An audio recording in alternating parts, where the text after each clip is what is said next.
মহিলাদের চুল কি পরিমাণ কাটতে হবে, মহিলাদের মাসিক বন্ধের ওষুধ খাওয়া যাবে কিনা। আমার বড় বোন হজের সকল প্রস্তুতি শেষ করেছেন, আগামী 16 মে তার ফ্লাইট। দুঃখজনক হলেও সত্য, তার স্বামী ইন্তেকাল করেছেন। মাহরাম হিসাবে তার ছেলেও আমি একসাথে হজে যাচ্ছি। এমন অবস্থায় আমার বোনের হুকুম কি, তার হজে যাওয়ার ব্যাপারে কোনো বাধা আছে কিনা দয়া করে জানাবেন। আমরা প্রথমে দোয়া করি আল্লাহ তাআলা আমাদের এই বোনের স্বামীকে মাগফিরাত নসিব করেন এবং তাকে এবং তার পরিবারকে সান্ত্বনা নসিব করেন। যদি কোনো নারী হজের টাকা পয়সা জমা দিয়েছেন, সকল প্রস্তুতি সম্পন্ন করেছেন, এর মধ্যে তার স্বামী মারা যায়, তাহলে একদিকে তার হজ করার তাগাদা, অপরদিকে স্বামীর মৃত্যুতে একজন মুসলিম নারী হিসাবে তার 4 মাস 10 দিন নিজস্ব আঙিনা নিজস্ব বাসায় থেকে ইদ্যত পালন করার বিধানটাও তার জন্য আবশ্যক। এক্ষেত্রে তিনি কোনটা করবেন, যে কোনো একটা তাকে ছাড়তে হবে। তো এর উত্তর হলো, এরকম পরিস্থিতিতে তিনি যদি হজের সফর শুরু না করে থাকেন, এখনো ফ্লাইটের বাকি আছে আর কয়েকদিন, এরকম সময়ে মৃত্যুর ঘটনা যদি ঘটে, তাহলে সেক্ষেত্রে তিনি আর হজে যাবেন না, তিনি ইদ্যত পালন করবেন। স্বামীর মৃত্যুর ফলে তার শোক পালন, ইদ্যত পালনের জন্য 4 মাস 10 দিন নিজ গৃহে অবস্থান করবেন। এটা করতে গিয়ে তিনি যে হজ মিস করছেন, সেক্ষেত্রে তার ফরজ হজের কি হবে?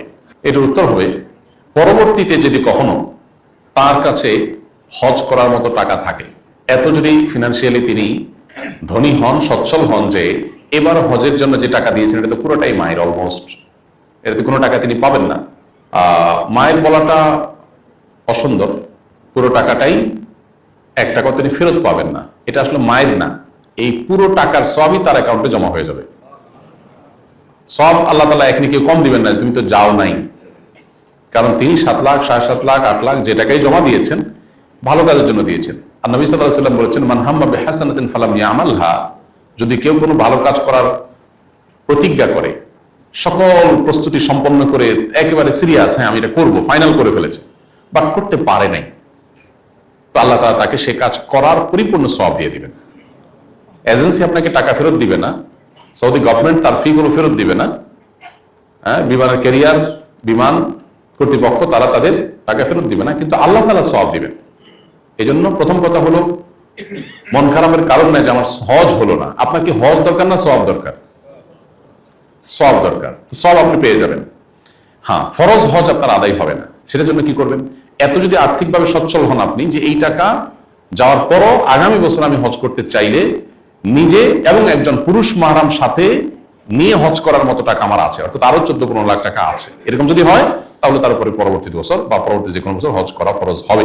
আর যদি এই টাকা চলে গেছে, আমার কাছে আসলে আর টাকা নাই, যা আছে যেটা দিয়ে 2 জন হজ করার, মাহরাম সহ হজ করার মতো টাকা নাই, তাহলে আপনার হজ করতে হবে না, অর্থাৎ হজের কোনো ফরজ অনাদায় থাকবে না। এমন না যে বছর টাকা জমা দিয়েছি সামহাও আমাকে পরে এটা করতেই হবে, যেহেতু যেতে পারলাম না, এমন কোনো কথা নেই। আপনার পরবর্তী বছরগুলোতে হজে যাওয়াটা ডিপেন্ড করবে আপনার সামর্থ্যের উপরে। সামর্থ্য থাকলে হজ করবেন, আর না হলে আপনার হজ করতে হবে না। এখানে যে টাকা গেল এটা সব পরিপূর্ণভাবে পেয়ে যাবেন, এবং স্বামীর মৃত্যুর কারণে আপনি সবর করবেন, বসে দোয়া করবেন, আল্লাহ তাআলা আপনাকে পরিপূর্ণ সব বসায় দিবেন ইনশাআল্লাহ। পাশাপাশি আরেকটা কথা, প্রাসঙ্গিক মাসআলা বলে রাখি, কেউ যদি হজের সফরে গেছেন, এরপরে স্বামী মারা যায়, সফরে আছেন, তখন মারা গেলে তখন কি করবেন? তো তার মাসআলার উত্তর হলো যে তিনি যদি হজের সফরে বেশিরভাগ সফর যেয়ে থাকে, তাহলে তিনি হজ কন্টিনিউ করে শেষ করে আসে ইদ্যত পালন করবেন। আর যদি মাত্র রওনা দিয়েছেন, এখনো ফ্লাই করেন নাই এখনো, তাহলে সেক্ষেত্রে তিনি ব্যাক করবেন, করে ইদ্যত পালন করবেন। আর যদি হজের সফরে পৌঁছে গেছেন, তারপরে হয় একই কথা প্রযোজ্য, সফর শেষ করে যত দ্রুত সম্ভব তিনি নিজ জায়গায় এসে ইদ্যত পালন করবেন। মহিলাদের মাসিক বন্ধের ওষুধ খাওয়া যাবে কিনা? যাবে, যদি বড় কোনো সাইড এফেক্ট না থাকে, এটা ব্যবহার করে যেতে পারে। হজের সময় মাসিক থাকলে বিধান কি? হজে মাসিকরত অবস্থায় হজ করতে পারবে, হজের যে মেইন কাজ সব করতে পারবে, শুধুমাত্র তওয়াফটা করতে পারবে না। তো তওয়াফ সাই এটা আটকে রাখবে, মাসিক যেদিন ভালো হবে সেদিন তওয়াফ সাই করবে। বিদায় তওয়াফের সময় মাসিক থাকলে বিধান কি? ওই যে বললাম, বিধান হলো মাফ। বিদায় তওয়াফ সময় মাসিক থাকলে কাফেলা চলে যাবে, বাস ছেড়ে যাবে। মহিলা মাসিক আছে, তাহলে তার বিদায় তওয়াফ করতে হবে না, আবার দমও দিতে হবে না। মহিলাদের চুল কি পরিমাণ কাটতে হবে, এটা দেখিয়ে দিলে ভালো হতো। 1 ইঞ্চি, আঙ্গুলের 1টা কর পরিমাণ, বাস এটুকু কাটলে হয়ে যাবে। আমি এবং আমার মা হজের ফ্লাইট 29/5/2025, একই দিন আমারও ফ্লাইট ইনশাআল্লাহ। আমাদের জন্য হজে তামাত্তু অথবা হজে কেরান কোনটা উপযুক্ত হবে সময় বিবেচনা করে? 29 মে মানে হলো হজের বোধহয় মূল হজ শুরু হওয়ার 4-5 দিন আগে, সম্ভবত 5-6 দিন আগে। তো 5-6 দিন আগে হলে আপনি যদি হজে কেরান করতে পারেন, আপনার জন্য কেরান উপযুক্ত। ওমরা করে 4-5-6 দিন আপনি ইহরামরত থাকবেন। এটা যদি আপনার জন্য অসুবিধা না হয় তাহলে কেরানের জন্য গুড, কারণ এরপরে বোধহয় লাস্ট ফ্লাইট আর একটা আছে বা একদিন আছে লাস্ট ফ্লাইট।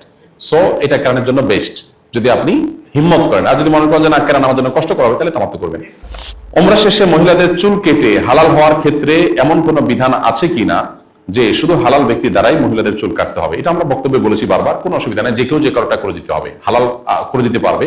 হালাল হওয়া জরুরি না, অর্থাৎ স্বামী এহরামে আছে অবস্থায় স্ত্রীর চুল কেটে দিতে পারবে। মহিলারা, দুজন মহিলা এহরামে আছেন, রুমমেট, একজন আরেকজনটা কেটে দিতে পারবেন, কোনো অসুবিধা নেই। মেয়েরা তওয়াফ ও সাই করার সময় কি কেটস করতে পারবে কিনা? হ্যাঁ, মেয়েদের জন্য তো সব অলমোস্ট লিগাল, তাদের জন্য সব, তারা সবই করতে পারবে। সব যত বিধিনিষেধ বেশিরভাগ তো আমাদের জন্য, আমরা যারা পুরুষ হয়ে জন্মেছি, আমাদের জন্য। মেয়েরা পড়তে পারবে, কোনো অসুবিধা নেই, কেস করতে পারবে। মেয়েরা এহরাম করার জন্য নিয়তের আগে কি সুগন্ধি ব্যবহার করতে পারবে? না, মেয়েদের জন্য এমনিতেই সুগন্ধি ব্যবহার করার ব্যাপারে নিরুৎসাহিত করা আছে শরীয়তে, যে তারা বাইরে যাবে পরপুরুষ, তাদের শরীরে সুগন্ধ আসবে, এটা তাদের প্রাইভেসির খেলা হবে, এটা তারা করবেন না। এহরামের কাপড় সুগন্ধিযুক্ত গুঁড়া সাবান দিয়ে ধোয়া যাবে কিনা? সুগন্ধিযুক্ত গুঁড়া সাবান অ্যাভয়েড করতে হবে। আপনি এহরামের কাপড় ধুইতে হলে দরকার নাই তো সাবান ছাড়া ধুন। হ্যাঁ, আপনি যদি ওমরা করছেন, এখন হালাল হয়ে গেছেন, এখন তো আপনি সুগন্ধিযুক্ত সাবান দিয়ে ধুতেই পারেন, কিন্তু এহরাম রত অবস্থায় হলে শুধু ওইটাকে চিপ দিয়ে ধুয়ে ফেলবেন। হজে যাওয়ার আগে সাধারণত কোনো ঋণ থাকলে শোধ করে যেতে বলা হয়, কিন্তু জীবনে বিভিন্ন সময় বান্দার হক নষ্ট করা হয়েছে, কেউ মারা গিয়েছে, কারোর সাথে যোগাযোগ নাই, এই ঋণ কিভাবে শোধ করব? আনুমানিক একটা ফিগার বের করবেন যে কত টাকা হতে পারে সব মিলিয়ে, সে টাকা কোনো গরিব দুঃখীকে দান করে দিবেন, যে মালিক খুঁজে পাওয়া সম্ভব না, তাদের তরফ থেকে আমি দান করলাম, আল্লাহ তুমি তাদের অ্যাকাউন্টে দিয়ে দিও। এটাতে ইনশাআল্লাহ আপনি দায়মুক্ত হতে পারবেন।